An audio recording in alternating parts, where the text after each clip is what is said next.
Welcome to the Pharmacy Frontiers podcast, coming to you live from Jefferson City. That's right, we're in Jefferson City, our state capital this week, making some legislative visits. Tim is actually on assignment in Neosho, but I'm up here making some visits. But let me just make a reminder for you that this is a Pharmacy Frontiers podcast, a podcast dedicated to the profession of pharmacy.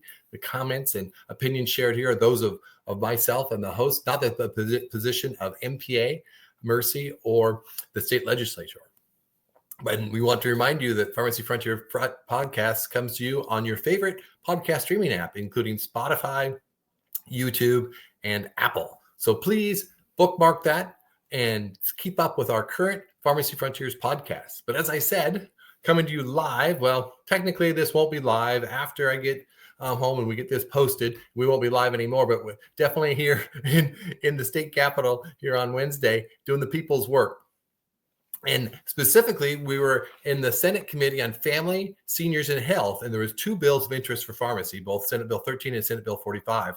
And we had a great turnout for these bills and the hearings that they had. We had key stakeholders, including our president, Kendall Guthrie, was there, our past president, Erica Crean, was there, and then a slew of our MPA leaders, including Ron and Henrio and Annie and Sarah and Ashley, were here in order to be a part of our contingent to promote what we have going on with pharmacy this week. I also brought a couple of my colleagues with me.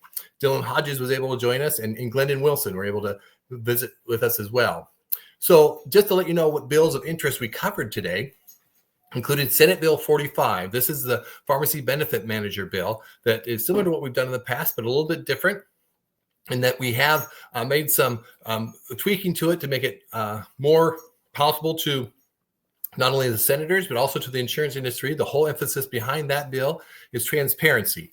The pharmacy benefit managers are operating in some dark spaces where they are able to take advantage of pricing, take advantage of clawbacks, take advantage of unfair business practices that we want to ensure get cleaned up so that all pharmacies can have access to all patients, so that we can ensure that all patients have access to all medications that they need to in order to be cared for. We find that particularly of interest in our rural and underserved areas, and we think that some modifications to the pharmacy benefit manager rules will make that a much better environment for our pharmacists to practice in.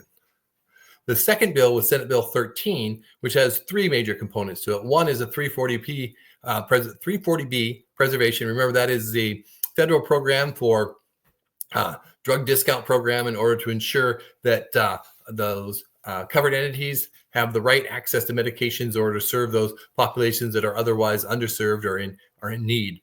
The second aspect of the Senate Bill 13 was the biosimilar piece, and that's where a lot of biosimilars are entering the market, and that we want to ensure that the biosimilars that are available are able to be therapeutically chosen by professionals, whether it be pharmacists, physicians, and the Pharmacy and Therapeutics Committee, as opposed to being chosen by insurance companies and boardrooms that are for-profit.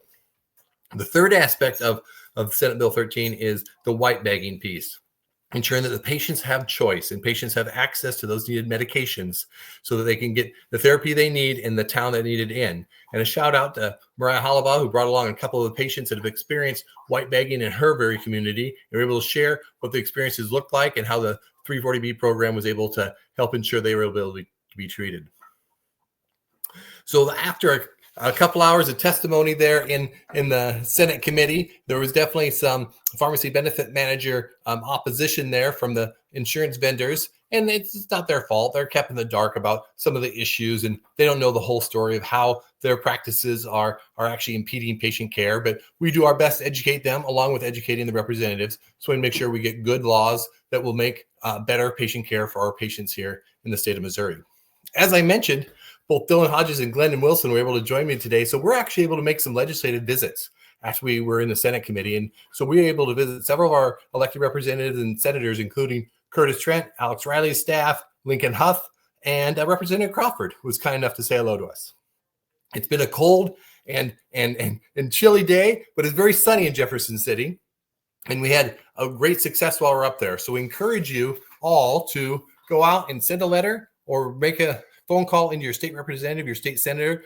The same state Senate Committee for Family, Seniors, and Health are going to hold another committee meeting in 2 weeks. It's possible they'll have a vote on that bill then in order to pass it out into the full Senate. So encourage you guys to get on the phone, send an email to your representatives, let them know what it is that you feel about and how you want to make sure that both Senate Bill 13 and Senate Bill 45 are passed. So until next time, I just want to give you a quick update. Today is what happened in the state capitol, and make sure that you guys are in loop as to what's going on. But please remember to share this podcast, bookmark it so you can be available to it. Remember that Pharmacy Frontiers is here for the dedication to the pharmacy profession.